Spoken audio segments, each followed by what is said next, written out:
So, good morning, students. Today we will start a new poem number 5, A Legend of the Northland. The poem is written by Forbear Carey. So, first of all, we will start this poem with the introduction. So, let's introduce this poem. A Legend of the Northland is a ballad. Ballad क्या होता है? एक शोक गीत, यानी जब भी किसी चीज पर हम दुख मनाते हैं तो उसको एक कविता के माध्यम से जब प्रस्तुत किया जाता है तो उसे हम बोलते हैं बैलेड। तो ये क्या है? अपने आप में एक बैलेड है। बैलेड मतलब ठीक है। So a legend of the Northland is a ballad. It narrates the legend of an old lady who angered Saint Peter because of her miserliness. यह एक लोक कथा है एक वृद्ध महिला की, who angered सेंट पीटर, जो सेंट पीटर पर गुस्सा करती है उसके कंजूसीपन के कारण. In Northland where days are too short and nights too long. Northland जहाँ पर दिन काफी छोटे और रातें काफी लंबी होती है. A story is told to the children. और उसी समय एक कहानी जो बच्चों को सुनाई जाती है and they like it, और वे उस कहानी को पसंद करते हैं. Saint Peter once preached on the earth, walking from place to place. One day he was very hungry and wanted some food. एक दिन वो बहुत भूखे थे और वो कुछ भोजन चाहते थे. He went to the door of a little woman. और वह एक वृद्ध महिला की, छोटी सी महिला के दरवाजे पर पहुंचे. Who was baking cakes. जो उस समय केक बना रही थी. The saint asked her to give him a cake out of her many cakes. और साधु ने उसके बहुत सारे केक में से एक केक देने के लिए उसे कहा. The woman made a very little cake. महिला ने बहुत छोटा सा केक बनाया था. But she thought it was too large to give away. लेकिन उसने सोचा कि ये जो केक है देने के लिए काफी बड़ा है. She made another cake. उसने दूसरा केक बनाया. But still found it was too large to give away. फिर भी उसने सोचा कि ये भी देने के लिए काफी बड़ा है.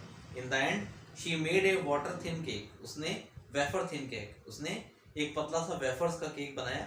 But still could not give it. लेकिन फिर भी उसे नहीं दे सकी. This angered the saint. इस बात से वह साधु काफी नाराज हुआ. Who called her too selfish to be a human being. जिसने उसे एक मानवीय प्राणी के रूप में काफी स्वार्थी बताया. He turned her into a woodpecker who bores and bores tree trunk for food. This story has a lesson for humanity. इस कहानी का एक शिक्षा मिलती है मानवता को. डोंट बी माइजर, कि कभी हमें बहुत ज्यादा कंजूस नहीं बनना चाहिए. Be generous and kind to those who need your help. और जिन लोगों को आपकी मदद की आवश्यकता हो उनके प्रति हमें उदार और दयालु होना चाहिए. Now we will discuss about the summary part of this poem in English. Far, far away in the Northland, days are short and nights are long. People, there uses sledges which are drawn by reindeer. Children look like bear cubs in their furs. A story is told to those children which holds a lesson for the listeners. Once, when Saint Peter walked on the earth preaching, he came to the door of a little woman who was baking cakes on earth. As the saint was very hungry and very weak with fasting, he asked the woman for a cake for her store of cakes. The woman, being selfish and miser, found her very little cake too large to give away. She baked another cake smaller than the first, but thought it was as large as the first one. In the end, she baked a wafer thin cake, which too she could not give to the saint. She put it away. The saint grew angry at this and turned the woman into a woodpecker, a bird that bores and bores dry wood to find its scanty food. अब हम इस poem की जो summary है, सारांश है, उसे हम हिंदी में डिस्कस करेंगे. बहुत दूर नॉर्थलैंड नामक देश में दिन बहुत छोटे और रातें बहुत लंबी होती हैं. लोग वहाँ स्लेज नामक खिसकाने वाली गाड़ी का प्रयोग करते हैं जिसे रेंडियर नाम के पशुओं के द्वारा खींचा जाता है. बच्चे रोएदार वस्त्रों में भालुओं के बच्चे जैसे दिखाई देते हैं. उन बच्चों को भी एक कहानी सुनाई जाती है जो श्रोताओं के लिए एक शिक्षा रखती है। एक बार सेंट पीटर जब पृथ्वी पर प्रवचन करते हुए घूम रहे थे, तब वे एक स्त्री के दरवाजे पर आए जो चूल्हों पर रोटियां सेक रही थी। क्योंकि उपवास के कारण संत काफी भूखे और कमजोर थे, तो उन्होंने स्त्री से उसकी रोटियों के भंडार से केवल एक रोटी की मांग की। स्वार्थी और कंजूस होने के कारण स्त्री को उसकी छोटी सी रोटी भी इतनी बड़ी लगी कि उसने किसी को नहीं दिया जा सकता था। फिर उसने दूसरी रोटी बनाई जो पहले से अधिक छोटी थी, लेकिन उसे लगा कि पहली रोटी के समान ही उतनी ही बड़ी थी। अंत में उसने वेफर अर्थात पापड़ जैसी बिल्कुल पतली रोटी बनाई, वह भी संत को नहीं दे सकी और उसने इसे भी एक और रख दिया। इस बात से वह संत काफी क्रुद्ध हुआ। उसने स्त्री को एक कठफोड़वे पक्षी में परिवर्तित कर दिया, एक ऐसे पक्षी में जो लकड़ी में चोंच मार मार कर अपना अत्यल्प भोजन तलाश करता रहता है। तो इस कहानी से अर्थात इस कविता को एक कहानी के माध्यम में प्रस्तुत किया गया है। बैलेड का मतलब होता है जब भी किसी कहानी को एक कविता पोएम के माध्यम से अगर प्रस्तुत किया जाता है तो उसे हम बैलेड बोलते हैं, और उससे भी हमें कोई ना कोई शिक्षा ग्रहण करने को मिलती है। तो इसमें यहाँ बताया है कि किसी भी व्यक्ति को इतना अधिक कंजूस नहीं होना चाहिए कि हम किसी भी व्यक्ति की हम मदद ना कर सकें जिसे हमारी बहुत अधिक जरूरत है। तो हमें इस तरह के लोगों के प्रति बहुत ही सहानुभूतिपूर्ण और सहयोगात्मक रवैया अपनाना चाहिए। So this was the complete introduction and summary part of this chapter. So now we will continue with the text part of this poem with explanation. Now see,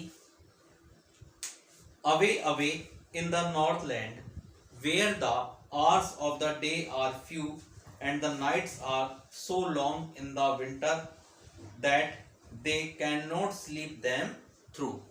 So now see the text part of this poem on page number 65। Page number 65 पर आपको ये poem दिख रही होगी, a legend of the north land. So यहाँ बताया गया है this poem narrates the legend of an old lady. यह कविता एक वृद्ध महिला की कहानी को बता रही है, याद बता रही है। हु एंगर्ड सेंट पीटर, जिसने सेंट पीटर को काफी गुस्सा दिला दिया था बिकॉज ऑफ हर ग्रीड, उसकी लालच के कारण। तो अभी हमने फर्स्ट फोर्थ लाइन का स्टैंजा पढ़ा। Away away in the north land where the hours of the day are few, दूर दूर तक नॉर्थ लैंड में जहाँ जो दिन का जो समय होता है वो काफी छोटा होता है। And the nights are so long in winter, और सर्दियों में रातें काफी लंबी होती हैं। That they can not sleep them through, कि वे उसमें सो भी नहीं सकते हैं। So here in this lines he want to say that far far away in the north land the days are very short and nights are so long that people there cannot stop sleeping through the whole night, कि वे पूरी रात सो भी नहीं सकते हैं।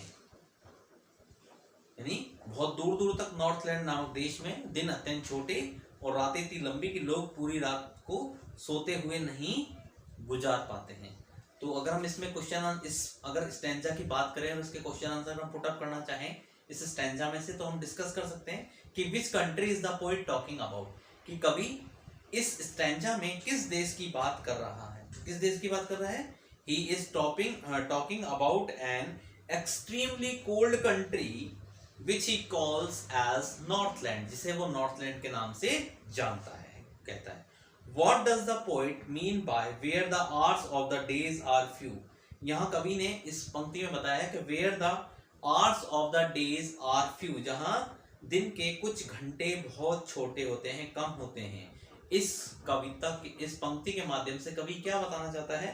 That the days are very short there, कि वहाँ दिन का जो समय होता है बहुत छोटा होता है।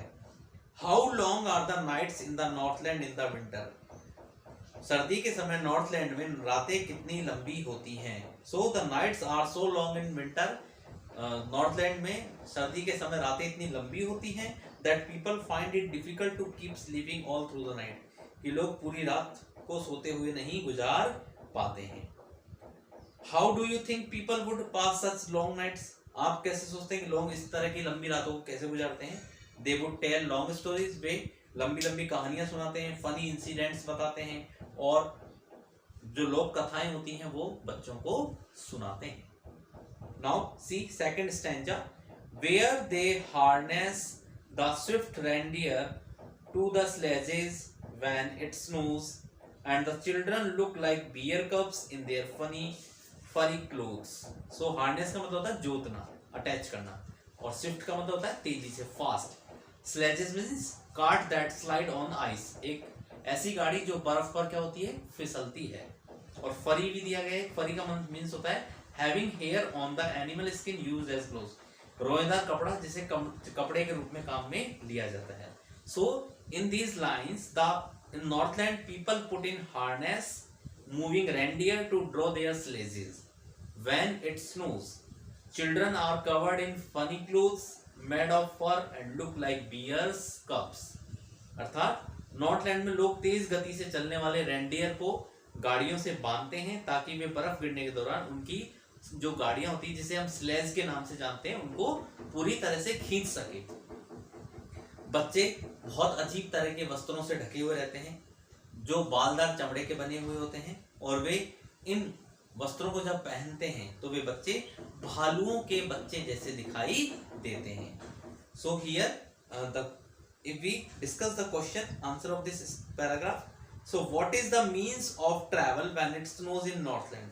इसका मीन्स होगा reindeer drawn sledges are means of travel there, कि नॉर्थलैंड में जो माध्यम है यात्रा करने का वो है स्लेजेस जो रेंडियर के द्वारा ड्रॉन किए जाते हैं, खींचे जाते हैं।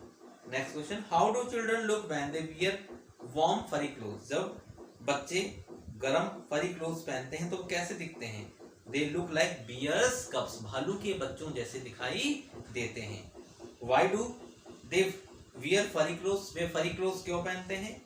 Because furry clothes keep them warm in extremely cold weather, ठंडे मौसम में उन्हें पूरी तरह से वो गर्म रखते हैं इसलिए। Now see stanza number 3, they tell them a curious story, I don't believe this is true, and yet you may learn a lesson if I tell the tale to you. Means the people of Northland tell their children a strange story, कि जो Northland के लोग हैं वे अपने बच्चों को एक मजेदार कहानी सुनाते हैं। The poet comments that it may not be a true story, वो कभी ये भी टिप्पणी करता है कि हो सकता है कहानी सच्ची ना हो, yet it can teach a lesson to whoever hears it, लेकिन ये किसी भी सुनने वाले व्यक्ति को शिक्षा प्रदान कर सकती है। तो यहाँ कहना चाहता है why is the story curious, ये कहानी मजेदार क्यों है? क्योंकि it involves a curious incident, एक मजेदार इंसिडेंट बताती है where a woman is turned into a bird, जहाँ एक महिला एक पक्षी में परिवर्तित हो गई है। If I tell the tale to you, whom does I here refer to? यहाँ पर I शब्द किसके लिए आया है? तो I is refers to the poet, यहाँ I शब्द कवि के लिए प्रयुक्त किया गया है। Curious एक वर्ड दिया गया, क्यूरियस का सिनोनिम क्या होगा? पहले आपको क्यूरियस का मीन्स पता होना चाहिए। तो क्यूरियस का मीन्स होता है अजीब या मजेदार, मीन्स स्ट्रेंज। ठीक है, so this was the complete first part of the poem number 5, A legend of the Northland. The remaining part of the poem we will continue in the next video. If you have any doubt or any issue in this part, then you can contact to me or text to me on my personal number. Till then, thank you very much.